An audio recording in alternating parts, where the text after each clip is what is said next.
After a parent has died, immediately after, it's very common for children to move in and out of tearfulness to playfulness, back to tearfulness.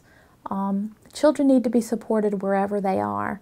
So they may cry immediately at the time of the death, and then they may go for a play date and have a wonderful time playing with their friends. Making sure that nobody gives a child a message that they're bad if they're happy, that they should be crying all the time, or that they shouldn't cry because it might make mommy sad if you cry. Letting a child really respond in the way that is natural to each individual child is important.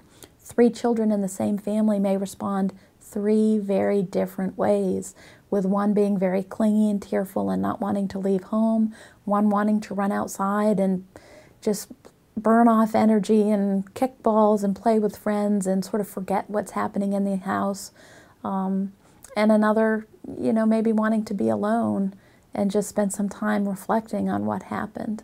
I think you need to keep close touch with kids who want to spend a lot of alone time and sort of try to find out what's going on in their minds, so that you're not leaving them too isolated, but it's okay for them to have time alone if they need that and if you're not concerned about how they're doing. So after the death, certainly supporting the child with whatever response they have to the death, and then preparing them to participate in whatever rituals are normal for your family and community. Children 4 and older can typically go to a funeral and do fine. Children of any age can actually go to a wake or a viewing if they want to.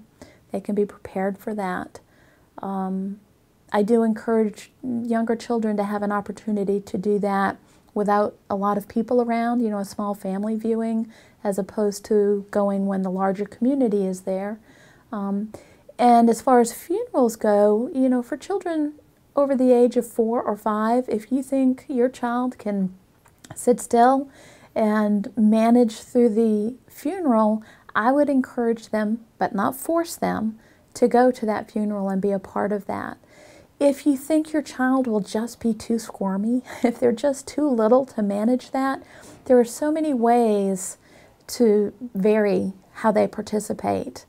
One is to have a small family viewing or visitation, maybe even have the child skip the funeral, but then join the... So that we can tie it in. Okay.